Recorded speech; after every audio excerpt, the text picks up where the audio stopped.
it's me. It's my friend Jonno up here. Hey. Hello, Jonno. Hello, how's it going? How are you doing? How are you doing after our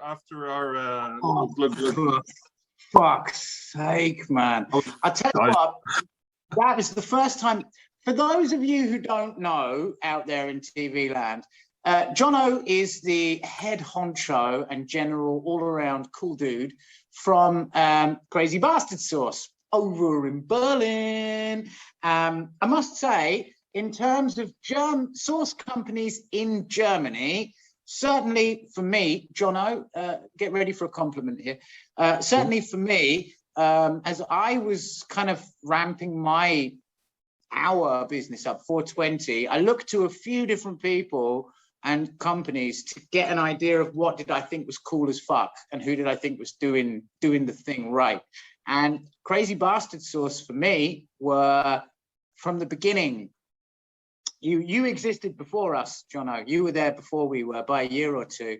And when I started looking around at what people do, I saw what Jonno did and I was like, whoa, and I was impressed. There was a lot of things that impressed me about it. And I have to say, I've taken a lot of inspiration from the man you can see above me. Perhaps he didn't realize it at the time, but there was a little Englishman somewhere copying an Irishman. Oh, right. Well, that's a huge compliment. It does happen sometimes, especially because you don't know where to begin with these things, really. And when I started doing it, there was things like hot mamas in the supermarkets. But apart from that, I wasn't really aware of any in Germany or even Europe. But really quickly, once I started meeting hot sauce makers and spicy product makers from all around, from like Amsterdam, Belgium, places like this. And now there's so many. It's a real like craft community that's grown, and it's getting bigger and bigger. It's great to see. It's joyful in Europe. What I'm loving at the moment in Europe, this is something I've been chatting with a few hot sauce buddies about. The big difference between the marketplace here in Europe for hot sauce and over there in North America for hot sauce is that those motherfuckers in North America have really networked together. Do you know what I'm saying? They're really doing shit together, yeah? And here in Europe, certainly as I've started to come into the scene, I don't know, Jonno, if you'd agree, but everyone was very kind of separated. You know, there's a few big heads in the scene, but there was not so much working together. And that's something I really love certainly about what we have the opportunity to do at 420, is that through kind of selling other people's product or other people selling our product, through being creative together, making adverts together, doing videos together and shit like that, that we get to kind of link up. And talking of doing videos together, what Jonno was talking about before, if you have not seen the episode, was me and Jonno, we filmed an episode of Experts and Idiots with the extremely talented John Boutin on trumpet, Jonno on ukulele, and Jonno and Sash over here on hot sauce and vocals. And oh, it hurt. Do you know what? That was the first time in 6 years, right, that I broke a rule. Yeah, I do often have to do hot stuff challenges, yeah, and I have a very sensitive intestine myself, yeah. It's one of those things. I'm a man, and so therefore I don't like going to the doctors. I think that's a gentleman thing more than anything else in the world. And I have the feeling that I've been laboring with some kind of a hernia or something like that, somewhere in my intestines for some last 6 or so years. Hot sauce will let you know about that. You know, a lot of people think that the hot sauce gives them a hernia or messes with their stomach or something, but it doesn't. Chilies don't actually do any damage, but they let you know if there's something already there. Exactly. And this is totally why I fucked up the other day. It is the first time in the history of Experts and Idiots where normally we'll do an episode together and then afterwards we'll do a podcast together, you know, if everyone wants to. And I was wiped as well, and I'd eaten. I mean, I knew getting into it that drinking a bottle of super hot was going to completely wipe me, and it did for 2 days almost. Yesterday I was in bits as well. Dude, you should have fucking seen me. Honestly, Jonno, this was the status when I left you. So I came back to Jonno for the podcast Zoom, and I said to Jonno, actually, no, this shit can't happen. Yeah. And then we said, let's delay. And then I tried to get up from my table, and I had such severe pains in my stomach, I couldn't stand up. I'm talking about the table I'm on right now.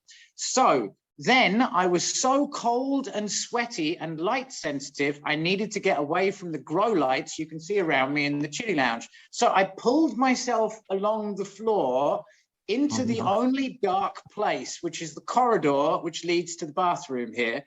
And I pulled the door closed, and I laid there in fetal position, sweating and holding my stomach for a good 1.5 to 2 hours.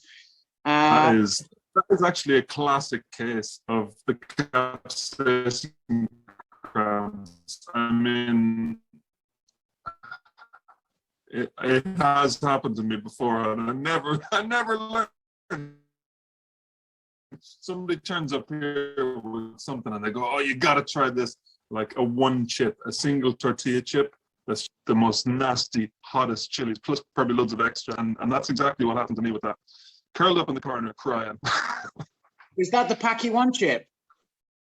No, it was the one from America. I haven't tried that one yet, but it's definitely probably the same thing. It's the one chip challenge. Somebody had got it from the US. There's a lot of those going around right now, yeah. I mean, but like for me, this was literally, honestly, dude, first time in 6 years. The reason I had this problem was because I was getting a really busy beat down at our Chilli Lounge, restaurant side of the business, and I didn't have a chance to do my normal routine, eat lots of carbohydrate before I do that shit, you know, and then I'm pretty much fine, you know. It's the first time in 6 years, yeah. And the last time that happened to me, it was such an extreme problem that I swore I would never do it again. And I can't believe I'm so stupid I did it again. But it happens. You know? It happens. I mean, we're going to fall for this stuff over and over again. That's what happens. The worst one that I ever had was in Scotland, actually. And I was having some little chicken wing thingies. And they were absolutely covered. You know, it said on the menu, impossibly hot. You had to sign something to get them and all that. And I'm like, whatever, just bring it to me. Here you go, I'll sign this. And I probably made a big deal about it. So, you know, they're like, are you sure now? You know, most people can't eat these. It's more of a joke, really. Than I'm saying. And I was just like, just bring it to me, it'll be fine. So probably they told the guy in the kitchen, hey, you really need to dose this guy. You know, they don't like it if somebody you've challenged it. So I think they just poured a whole bottle of like the bomb or something over it. It was just absolutely stinking, full of extract, some really nasty extract. Ooh. But I had to finish it. I'd probably already told them, oh, I make hot sauce for a living. You know, I've got a street rep to live up to here. You know, so I ate the whole thing. And I really regretted it. Like for a couple of days, you know, later on that evening, I was cycling home with my missus, and we're actually on a tandem bike, and I was just like melted on the back, and she's on the front. It gets psychedelic, does it? Yeah, we just had to get off, and I had to lie down in a field for a while to kind of, you know, to try and cool down, rubbing my face on the grass and stuff. There's cows like coming over and going, what the hell? But it like I had to have a cold bath after. I was just overheating. And interestingly, later on, right, my sweat was spicy. It was burning my skin. And the next day, my piss felt spicy. It had permeated right through me, you know, everything. My tears were spicy. I know this feeling. I know this feeling, man. I know this feeling. Shit. The last time I said it was 6 years ago. Last time I made the mistake I made with you online the other day, dude. It was one of those moments where I have a friend of mine who is a chemist, yeah, and he has access to all the best laboratory equipment. And so he said, oh, Sash, I've decided I'm going to do a little experiment with some chilies and my vacuum oven. I will send you the results. And so I was like, okay, that's cool. So essentially he made, I think, something like a tincture and then stuck it in a vacuum oven and vacuumed off everything. Yeah. But we were left with a black paste. Oh, God. Yeah. And I was all excited, and I was at the time in my previous life as a teacher, and I was working in a corporate environment. Yeah. And I had someone to go and teach. I won't say the company, but he was a kind of a big boss, and he had a little office room in the middle of a floor of like 200 workers who he's the boss of, you know, and everyone's in a gray suit and a tie and so on, you know. And he's also a chili head, that guy. Yeah. So the post arrived in the morning and I had to hurry out the house. I grabbed the post, hadn't eaten any breakfast, nothing in my stomach, and then got to the lesson. And when I got there, I said to this guy who knows a chili head, I was like, oh my God, look what I got. My chemist friend just made for me. And I explained, and we said, fuck it, why don't we try it? Go on, let's try it. So it was about like 8 in the morning, maybe. And we took a good kind of part of a teaspoon of it each and took a hit. Yeah. Oh shit. Oh, it was immediately a problem. Yeah. What were you teaching? I was teaching languages at the time. I was a language teacher. So I was the guy who was responsible that he gives a good presentation in English, for example. That was my job. So I'm in a suit. I'm a guy in a suit at this point in time, teaching another guy in a suit in their small office, surrounded by all of his employees, a couple hundred people. We took these hits and we respond differently. When I'm under that thing, I go very quiet to start with.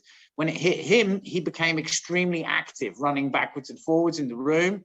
Both of us couldn't see very well, and neither of us could talk. And then we realized that there was no water or milk or anything in the room, and the only way to get to something to help us was to run through the floor where all his employees were. Not good. Brian and Splitter, yeah. Definitely not good. And so we toughed it out there as long as we could until we just had to go running through this floor where all these fucking people in suits looked at us like, what the hell is wrong with you? And then we hit the kitchen, got milk, came back to the room and just crashed. And eventually I felt like my stomach could move again. So I took myself to the car because I needed to drive to the next town, teach a lesson in a few hours. Drove the car and that was okay. Parked in the car park and that was okay. Cold sweats, but okay. And then opened the car door to get out of the car, at which point went like that. The stomach opened and the intestines opened. And when that happened, then I was hit by, I can't explain what kind of a pain. It was unbelievable. I fell to my knees head first onto the car seat like that, and I couldn't talk and I couldn't move. It was a hot day anyway, and I was lying on my car seat with my knees on the floor, and I couldn't move. I was there for hours, man, in pain. And I saw some people. I tried to call the people for help, but I couldn't speak. I was like, help, help. They couldn't hear me. It took me hours to get into the training center. And then when I got in there, I had to try and teach a lesson. Yeah. It was the most brutal experience. And I swore I'd never do it again, but I did it with you. Fucking idiot. Yeah. There you go. The endorphins, they help you remember it differently. You know, like they say about childbirth. Actually, a woman that had 3 children once told me, and she's a big chili head, that like really bad capsaicin cramps are worse than childbirth. Really? Yeah. Okay. That was her description of it. Yeah, she said I've done it all, and the capsaicin cramps is worse. I can follow that. Like, sometimes, you know, it can go on a long time. So I can imagine that. Yeah. Anyway, Experts and Idiots. It's a great name for your show, Experts and Idiots, and I'm no expert. Yeah, I mean, that's why we went with that fucking name, because we were sitting down brainstorming, like, well, it'd be nice to have a nice name. Originally, the show was going to be called Chilli Lounge Adventures. That was going to be the name of it, yeah? And it just came up in conversation. People kept telling me I was an expert, and I was like, you don't realize, do you? I'm not an expert. I'm a fucking idiot. I'm doing stupid things to myself, minimum, if not including other people. And that's where the name came from, But I mean, like, when I first got involved with hot stuff, I don't remember capsaicin cramps. The first for me was when I was like a little kid. I broke into my uncle's stash of super hots, ate them up. I was about 8 or 7 or something like that. I actually ate 2 things he had in his cupboard, 2 glasses of what looked tasty to me. One of them was a glass of super hot chilies, and the other one was a glass of weed. I ate both of them, aged 7. My mother was so happy. But I don't remember capsaicin cramps from. Do you remember your first experiences with super hot chilies? Well, you know, I mean, first of all, super hot chilies they weren't always available. I mean, they didn't even exist before. I think around 2000 was when the ghost pepper kind of came into circulation, but I didn't have any idea about it then. There was no Carolina Reaper before 2006, so it's all quite new, that level of heat.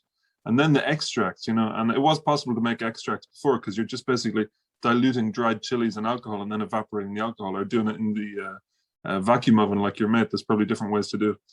But you know, when I never had access to these kind of chilies, you know, 10, 15 years ago, and maybe shortly after that I did, but I wasn't just going necking them, you know, like eating kilos of them, which, you know, I do end up eating fresh chilies now and again, even though I do regret it, you know. But if I get a really nice, like, if someone goes, here, I've bred this, it's like a cross between a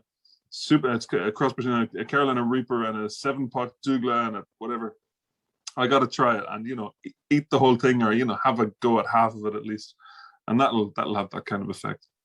But no, back in the day when I started getting into spicy food, I didn't have access to that kind of stuff. But it's everywhere now. You can just go and buy it online easy, you know.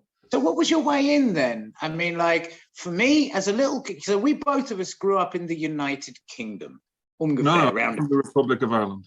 Oh, sorry. Okay, wrong side. Sorry. Yeah. This is the bit where I get to say, yeah, that's right. The tans and the blacks are coming for me. No, this is the bit where I play the my family aren't really from England card. I always play this when I'm with my African friends and they turn to me and say things like, fuck you, bitch, colonization. I'm like that. Yeah. Actually, I'm Georgian, not British. Georgian. Okay, yeah. That's what my family. Another oppressed country.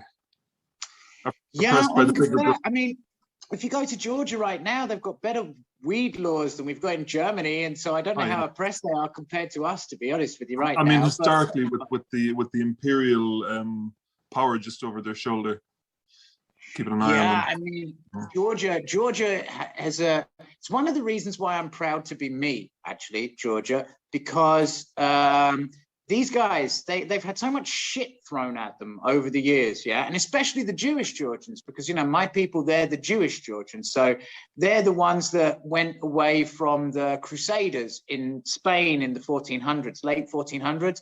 These motherfuckers, they walked from Spain, the Sephardi Jewish people, yeah, and they stopped, you know, like the pussies stopped in Portugal and France, yeah, and the real hardcore bitches just kept walking, right?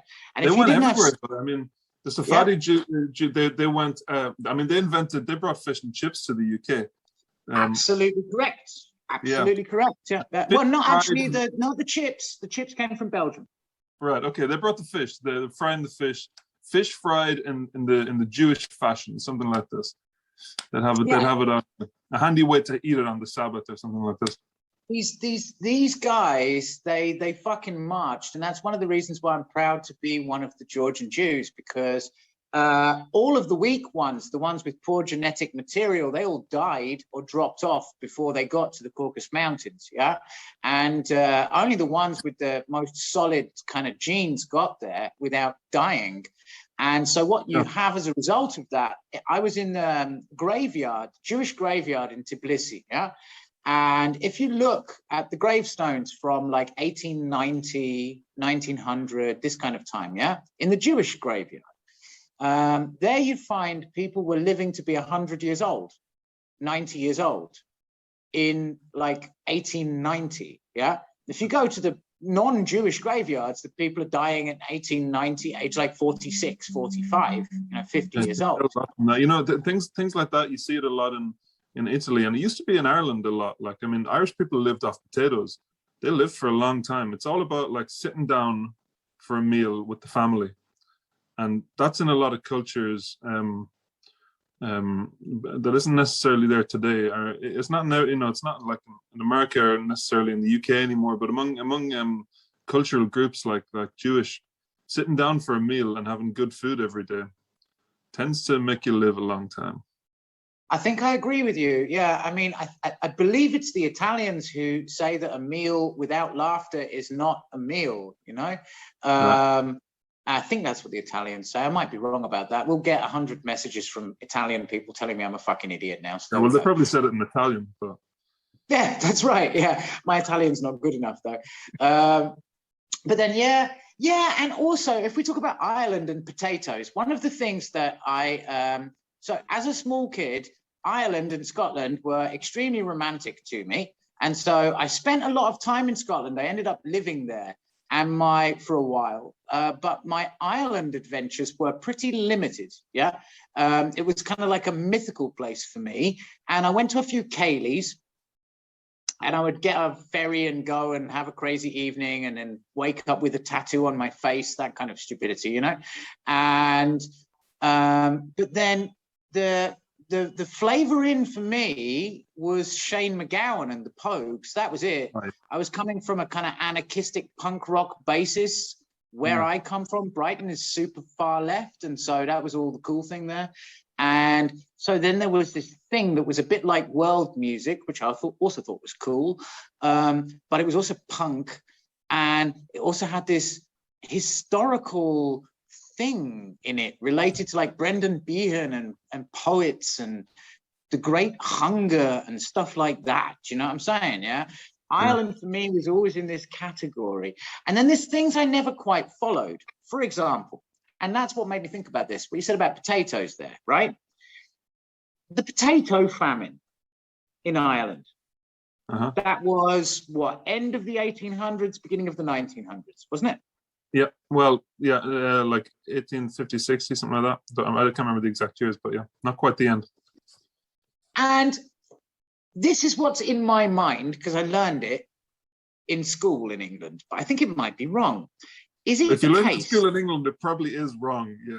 It probably is. Well, don't forget that when I was a kid in England, they used to have a law that said, what was his name? The leader of Sinn Féin, Jerry Adams. When Jerry Adams or Martin McGuinness would speak, they weren't allowed to play their voices on the television. They had to have an actor do their voices instead, because maybe if you heard their voices, I don't know what would happen. Something terrible would happen. You'd be sympathetic to their cause. You'd be turned to the freedom fighter / terrorist cause, Did you ever see the classic? There was a wonderful comedy show called The Day Today, which was Steve Coogan and Chris Morris. It morphed into Brass Eye eventually.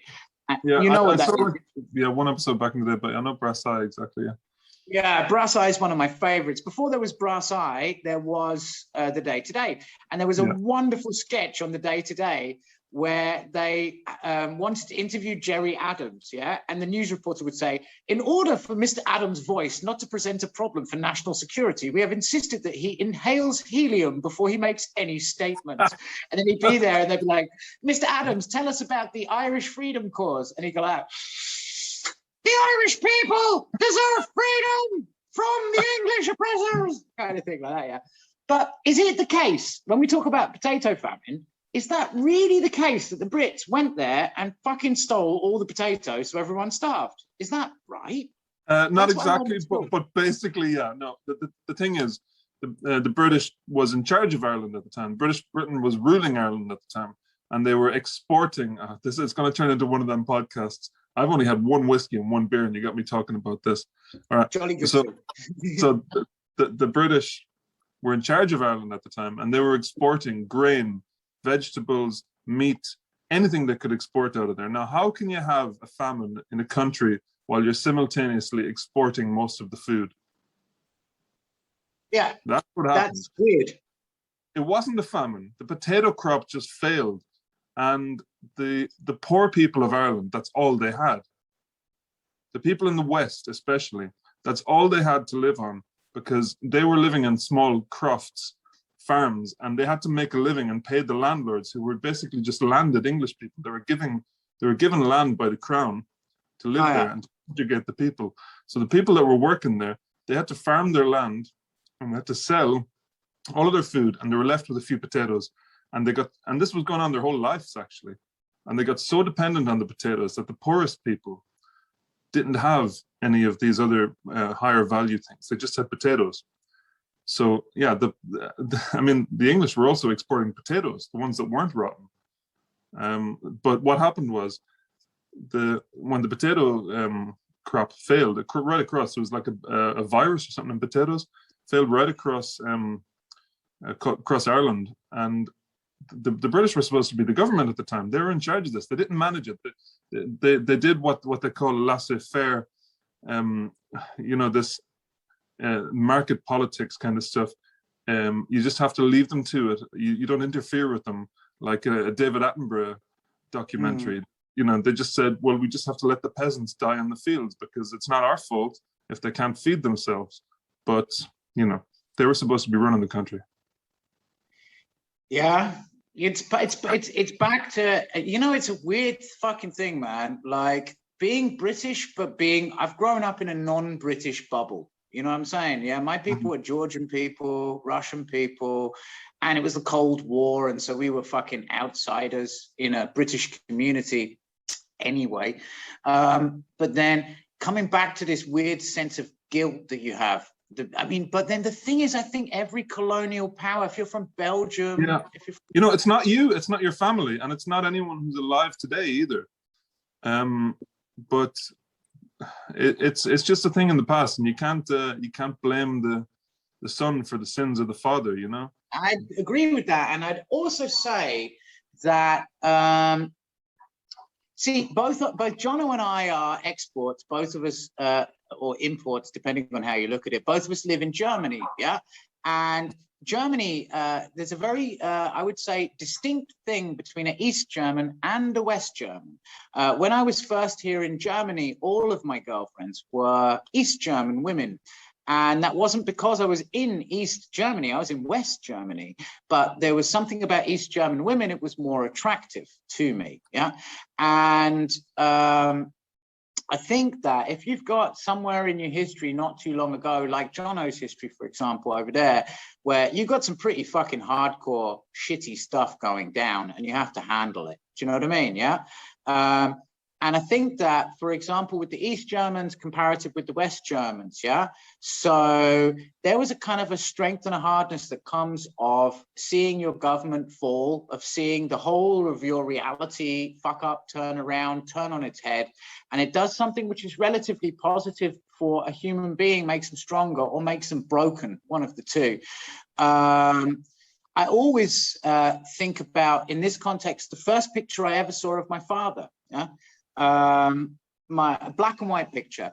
My dad grew up in Tbilisi in Georgia, and this was during the time of Stalin. And Stalin was pissed off with Georgia for the same reason Hitler was pissed off with Austria, because he was from there and everyone laughed at his dialect, basically.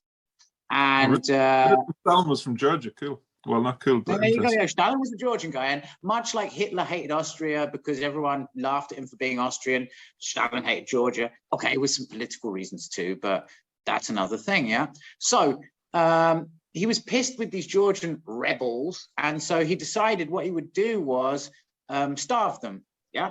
And so he prevented people from moving certain goods into Georgia, yeah? And particularly protein-based goods. So the idea was the people wouldn't have any protein, which is pretty important for the people over there, red meat eaters, yeah? And so then, and this is when my dad was about 4 or 5 years old, then things started to get very dark. Yeah, indeed.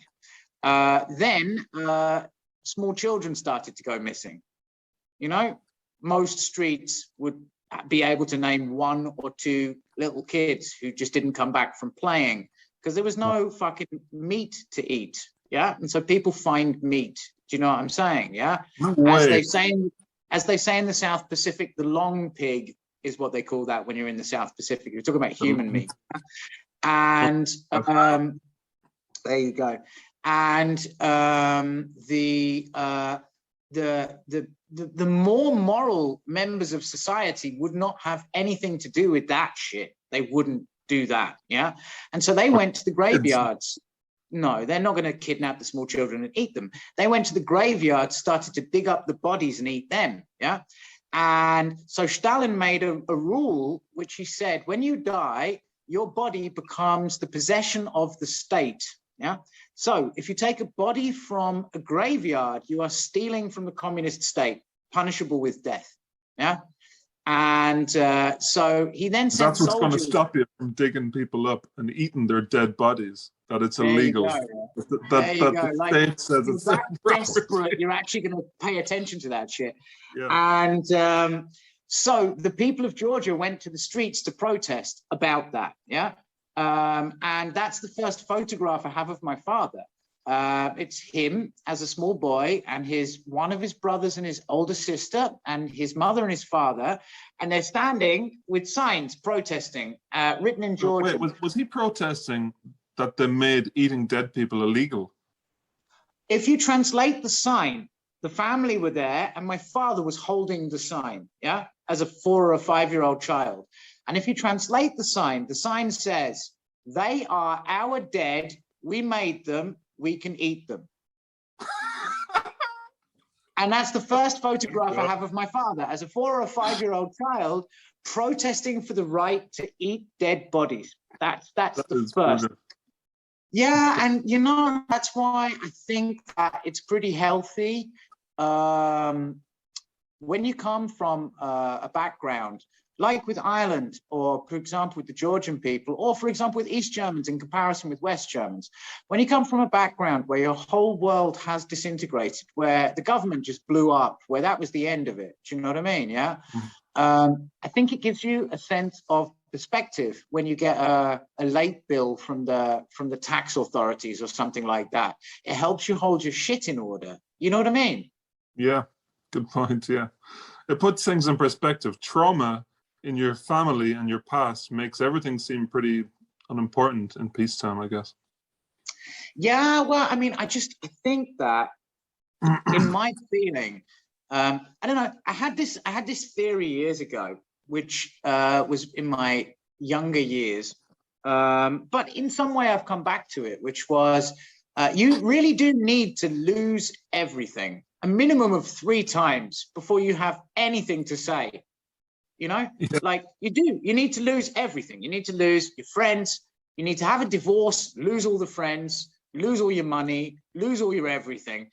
And that needs to happen 3 times. And then you have something like the ability to have an opinion. I see, right. See what I mean? I have a long way to go yet. I've been quite lucky. Really? Well, I haven't but lost. When you did that, I've had to struggle for what I do have. I've had to work bloody hard for it, but I seem to be lucky. I kind of believe in luck, actually, but just because it kind of seems to happen to me. Not like that I get things unfairly, but if I set out to do something and I follow all the steps, or more like remove all the obstacles between me and that thing happening, it usually works. And I don't want to jinx things because God, it's like waiting for a bill. You know, things have been going quite well in my life so far. I haven't had any major trauma or loss, and I know that the bill is going to land in front of me at any minute. So I'm afraid to say too much. You know, I'm just going to like sneak out the back door before I get that bill. Yeah. Fuck yeah. Alrighty. Let me get back to visit. You look so dangerous against that fucking background. Honestly, you really do. It's yeah. It brings out the angles in your face, and so it makes you look a bit like the rounded angles.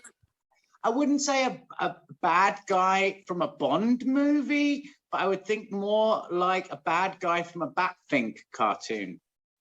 If you remember Batfink, so it's a bit softer. I don't. Batfink.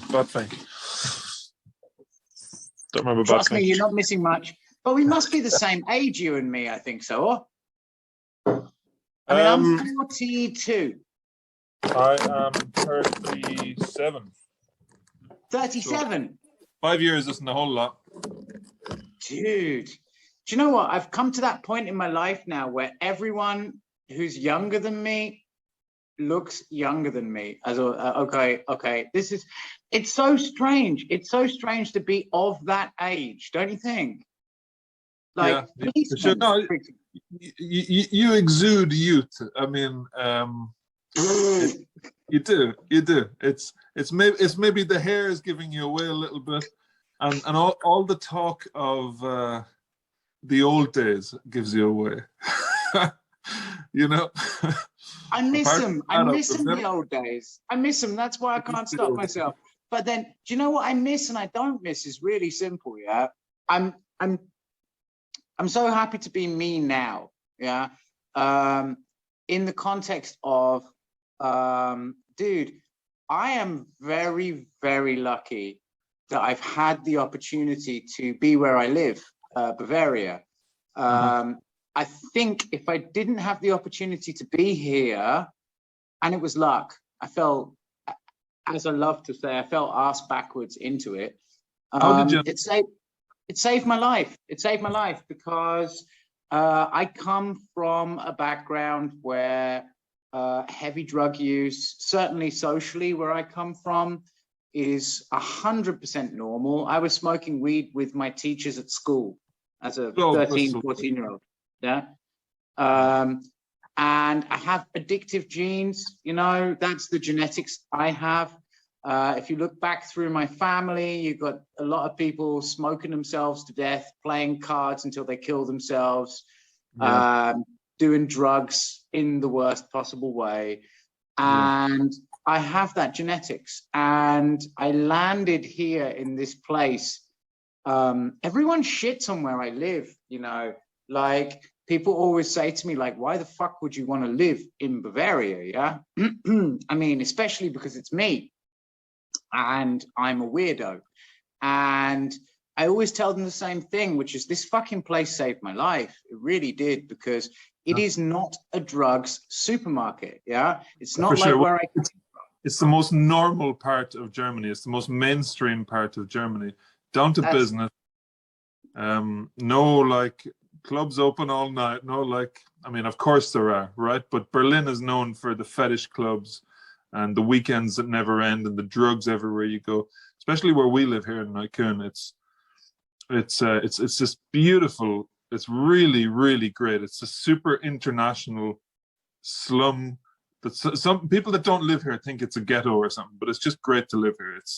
It's every country in the world is represented here, and it's brilliant, you know. Some streets are kind of more English speaking, some streets are more Turkish speaking. Some streets are like Spanish and Greek and stuff. And then a little bit of German in between is just peppered in between. So, of course, everyone who's like, hey, Deutschland for Deutschlander and all this, they hate it here, which is great because you don't see much of them, you know? You don't see much of the nationalists around here. One of my favorite ever times when I ended up in a police station was in Neukölln, funnily enough.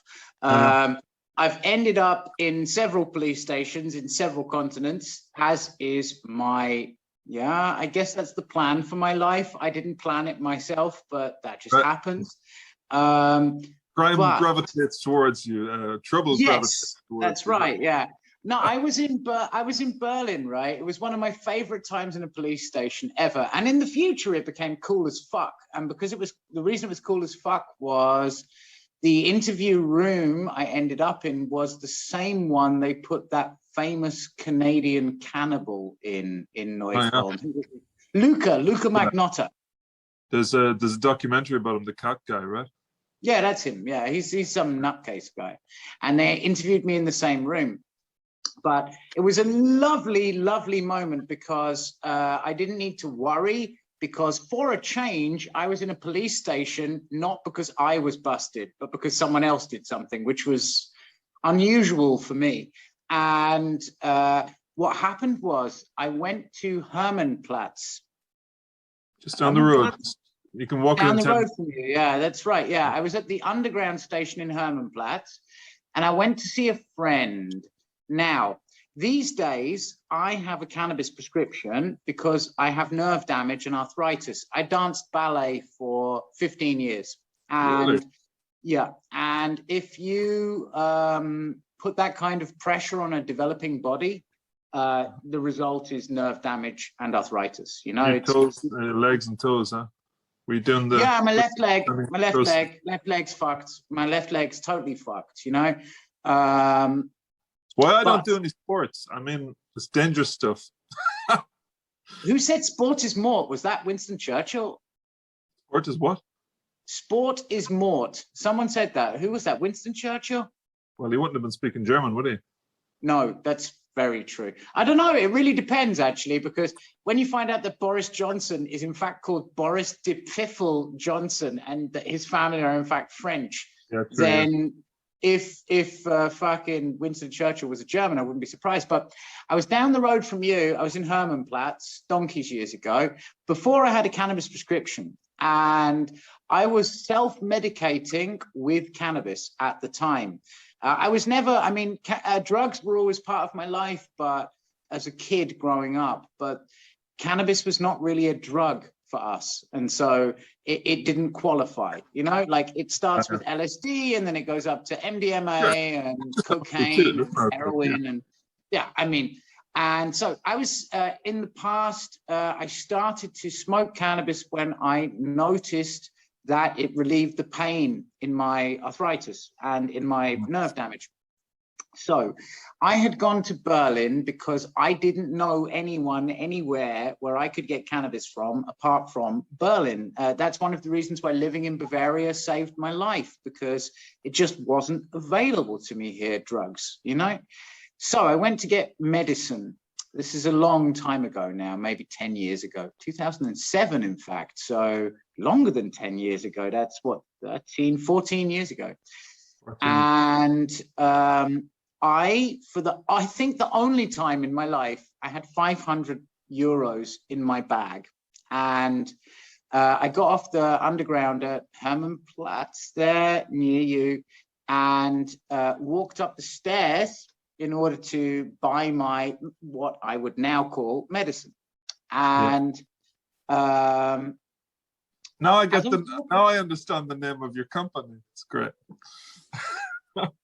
No, it's 888. You know, when you talk about the name of the company, 420 Chilli, it's like this, man. Here I am in a place where I am mobile again because of cannabis. Yeah, I am mobile again. I was not mobile. I couldn't sleep under a bed cover. Yeah, and cannabis fixed that. And where I live right now, it's not normalized, the consumption of cannabis at all. And the people are very scared of it. So I wanted, with the name of the company and how we exist, I wanted to normalize the use of cannabis so it's being normalized slowly. But you know what? My brother is in prison because he was growing cannabis. He got 5 years for growing a lot of cannabis. The problem is he was growing it once, you know, on a commercial level, and he got caught, and they gave him a warning and a suspended sentence, and then he went and fucking did the exact same thing again. So what do you expect? What do you expect? 5 years, it will happen. Like that's like the minimum they could have given. They're like, look, we gave you 3 years suspended sentence. That means a warning. If you do it again or anything again, you're going to jail for 3 years. And he went and did the exact same thing again and grew a load of weed on a commercial. That's gonna hurt. Yeah. Again. So they're like, look, like 5 years and we're being nice. So for 5 years, is that in Ireland? No, it's in Spain. Tenerife. Wow. In Spain, Yeah. 5 years. He must have been growing fucking 10 million plants to get 5 years in Spain. Well, if you're going to do it right, right? That's true. That's totally true. Yeah. No, I mean, there's a lot more to it me, than that. You know, there was other people involved, and he kind of took the. Which is, I hope he doesn't mind me saying this, but you know, it doesn't matter. He took the rap. He took the rap. Yeah. He took the blame. He didn't take the rap. He didn't save anyone else. Everyone else saved themselves.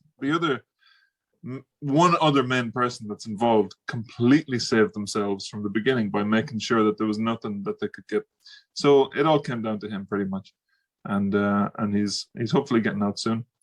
But he gets, you know, I get a call from him a few times a week, video call on Sundays. He's writing poetry.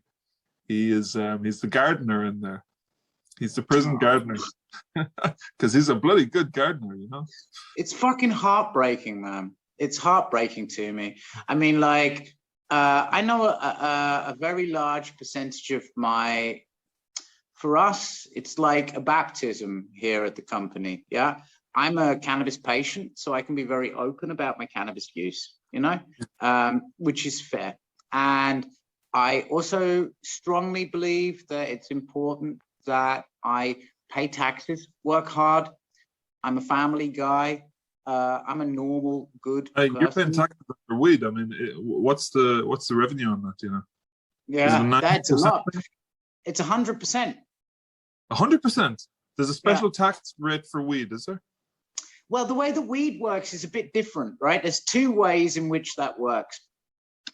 First way is what they call, let me say this in English, in German, Apothekerbund. In English, it would be the Chemists Union, yeah? And so the Chemists Union are the people who make sure that your chemist gets a delivery of all the medicines you need 3 times a day, like 11 o'clock, 3 o'clock, 5 o'clock, and then no one. Crazy. If you get something from the pharmacy, they say, well, we don't have it, but it'll be here in an hour. Come back in an hour. So, in order to be a member of the Chemists Union, which means in order to get your medicine 3 times a day to give to your customers, you have to follow the taxation rules or pricing rules of the Chemists Union. So, a gram of cannabis, when they buy it, costs them around about 10 euros. Yeah. And the Chemists Band puts actually no more than 10 euros, like 11 or 12 euros. And then the Chemist Band says, if you're going to prescribe cannabis, we would like to have 100% taxation on that. The tax money goes back to the Chemists Union. Right. So they love this. It's not even an official tax. What they're doing is they are making money for themselves. You know what I mean? It's like the TV license in Germany. It's not an official tax. Yeah, exactly. It's just like 3 times more than Netflix or any other subscription thing, and you have to pay it whether you watch it or not, but it's not a tax. There you go.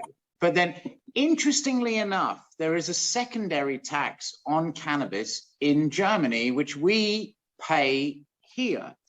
What that is if you produce products which contain cannabis or cannabis derivatives, particularly THC, not CBD so much, but particularly THC, then you're allowed to do that in Germany, and you're allowed to pay tax on that in Germany, but the production cannot happen here. So for us, we have a couple of sources that we sell in places where cannabis is legal, like in the States, and in a few states over there in the United States.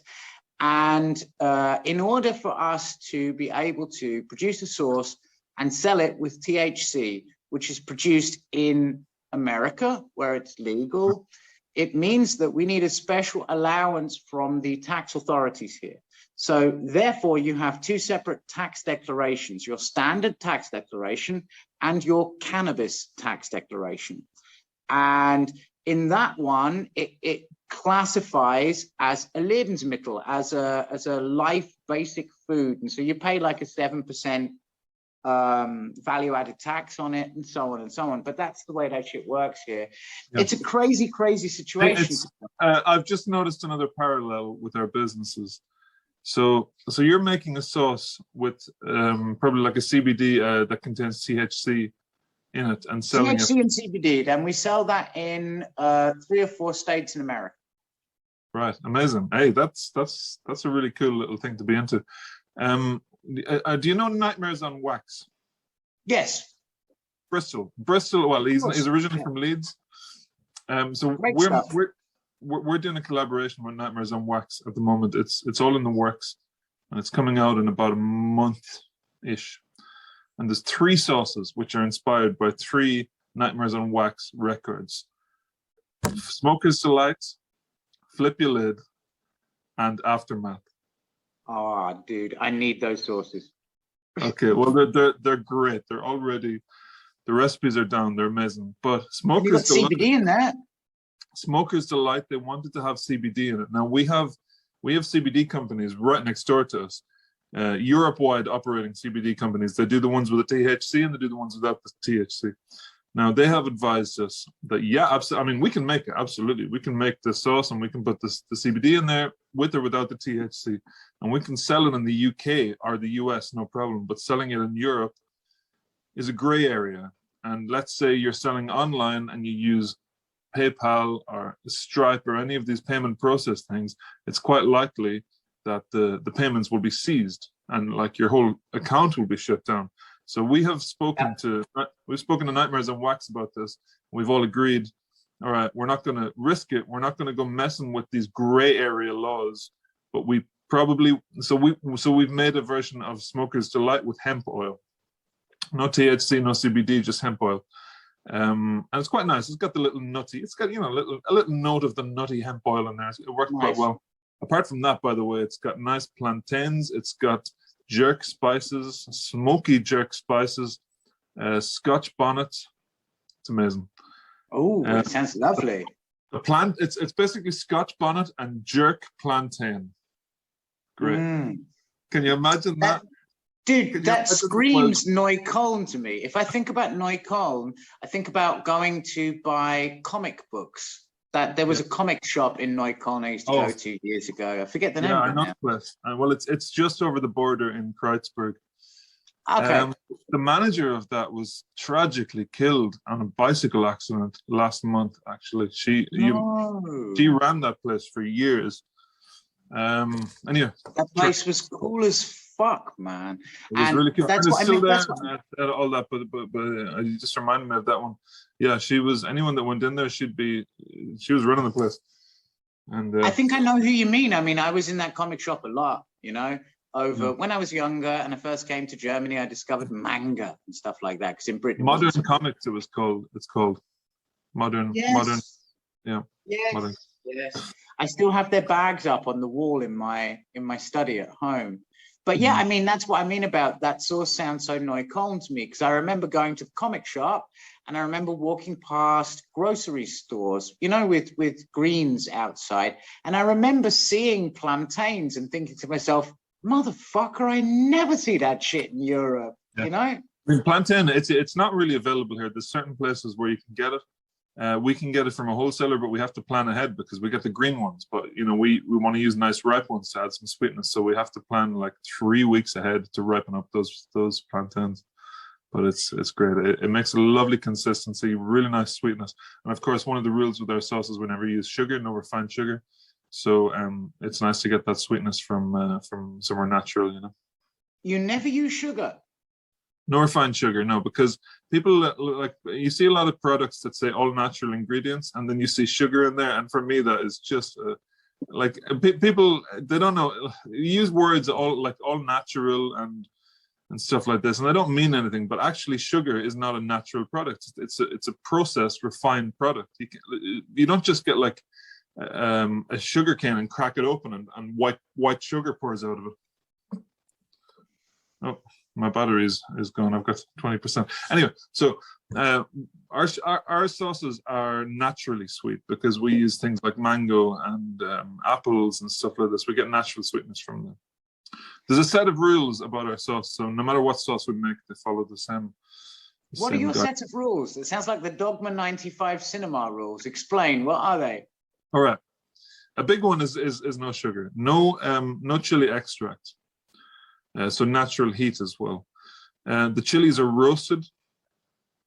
Any salt that we add to it, and the salt has to remain below a certain percentage, but any salt that we add to it gets added to the chilies as they roast. So it's a nice dry roast, like dry roasted peanuts. You know, they get a nice, it brings out it caramelizes the chilies, and then they all go in the pot together.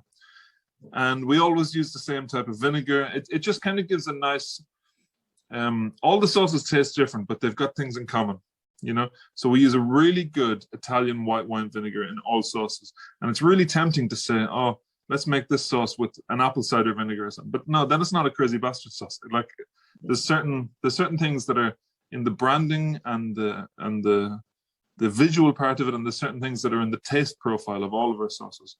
And so there's no extract, no sugar, roasted chilies, no processed foods. It's all hand about. We chop stuff up. We have a machine. We throw it in. It helps us chop it. But everything is a whole food when we start out.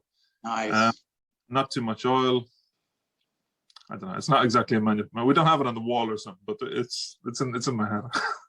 How did you, all right, now I have to ask you, for me, it was very simple, yeah? The first thing I ever did, hang on, I'll show you.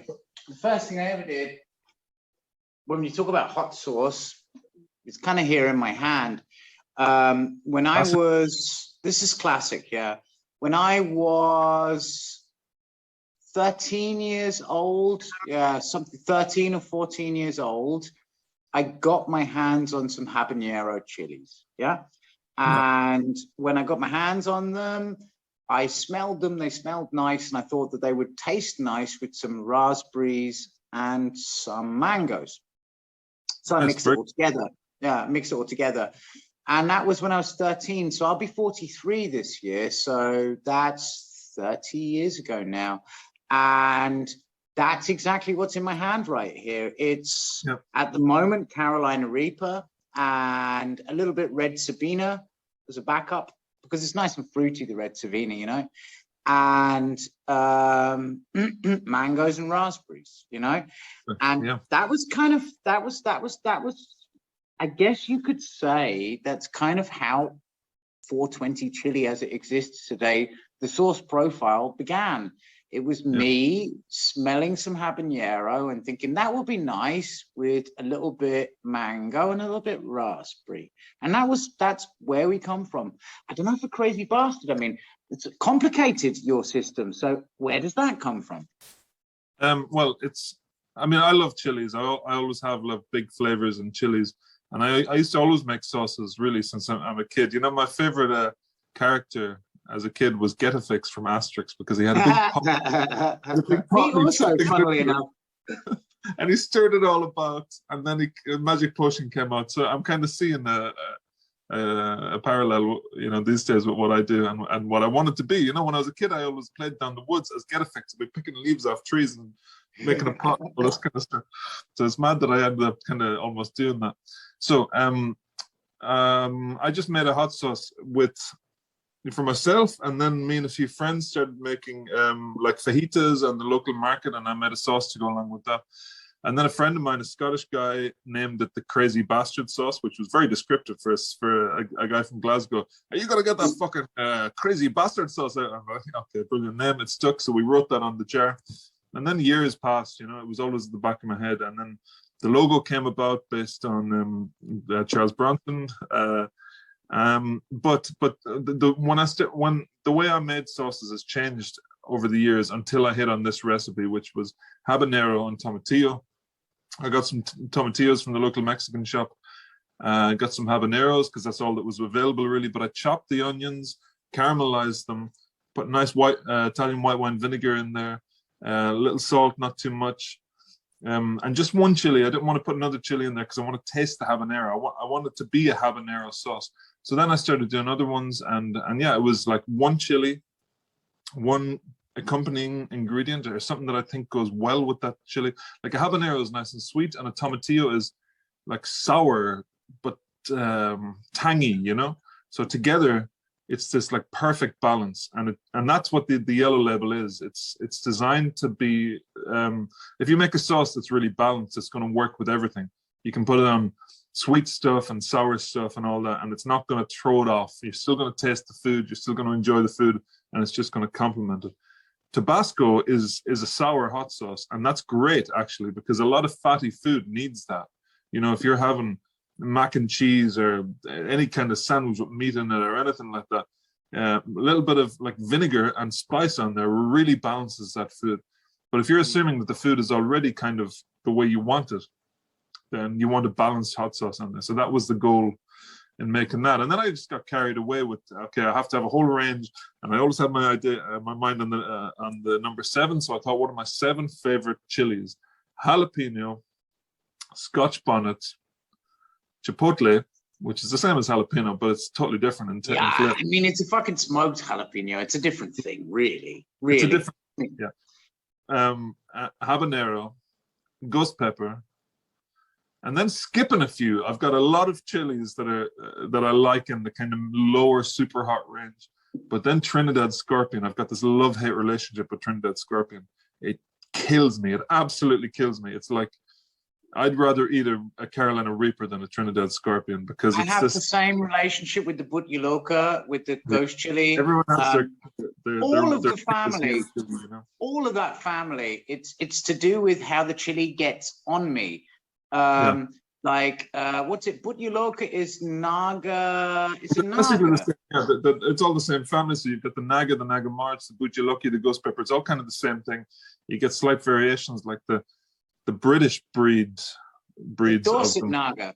Yeah, they get really, really hot. They're really aggressive, you know. I fucking hate that. I mean, I work with those chilies, right? But they see, I love, unlike you, my as a first thing to say is Scotch bonnets.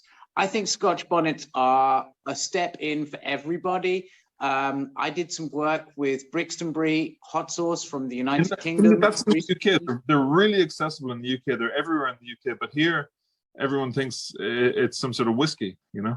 Yeah. Scotch bonnet is for some reason more accessible in the UK. It's true. Maybe it's something to do with colonialism, the Raj. It is. It's the Jamaican diaspora in the UK. But I mean, like fact, there's more to it than that. I mean, the name, in fact, is a colonial thing. The name, this is a chili that's existed in the Caribbean islands for a long time, and it's been bred, and they'd grow it outside the window. They'd have it just right outside the window of the kitchen. They'd open the kitchen window and they'd pick a Scotch bonnet and they'd put it inside. Now, I don't know what they called those before the British came along, but when the British came along, a lot of the slave drivers and the people that were working in the slave industry were Scottish. I mean, Scotland kind of sometimes acts like it's been oppressed by Britain, but it was Britain. It was a very involved part of the slave trade. So the Scottish people that were over there, they saw the chilies and their little flat round things, and they say, it's like a wee Scotch bonnet. He's one of those wee Scotch bonnets to cut up on me dinner, you know. It was just an observation by the British slavers how they described the chili. Well, the Scotch bonnet was, for me, it was a kickoff chili that led to the Big Sun habanero. That was what I discovered after the Scotch bonnet. The reason I came to the Scotch bonnet was because it was accessible, tasted very nice, and to be honest, it was about color. I wanted to make there was no business then. I wanted to make a yellow colored sauce, you know, and the ones I could get for chilies to do that with were orange Scotch bonnets, you know. But my relationship with the Trinidad Moruga Scorpion is actually very good. The Trinidad is one of the chilies which fits to my palate very well. But the Butyaluca, a really slow, gradual increasing heat. So for a lot of people, this is quite nice because you kind of get used to it as it goes. For me, as the heat increases, my anxiety about the heat increases, and then I just get slammed so hard and I start hyperventilating and you know, my vision goes wobbly, and it totally kills me. I mean, you asked me with the last video which super hot we should take. And I chose the Naga because it's the mildest of the three, but the last one I would have chosen was a super hot Scorpion. And the Reaper. When you chose the Naga, my heart sank into my stomach. I was like, no. I would say next time, but there's no way I'm doing that again. I think that's about right, man. The definition of madness is doing the same thing again and again and expecting different results. You know, that's, but like that's I said earlier, you know, I've done this kind of stuff in the past, so all it takes is time, right? Yeah. No, I tell you what, for me, with the Naga family, I always remember Robert Downey Jr. in an orange jumpsuit in that time frame when he was in a lot of trouble for doing like crystal meth and coke and stuff like. You remember that was some fun. I mean, he's an actor. He should be out having fun in Hollywood. I don't see what the problem is. I don't know what it was, some 20 years ago or something.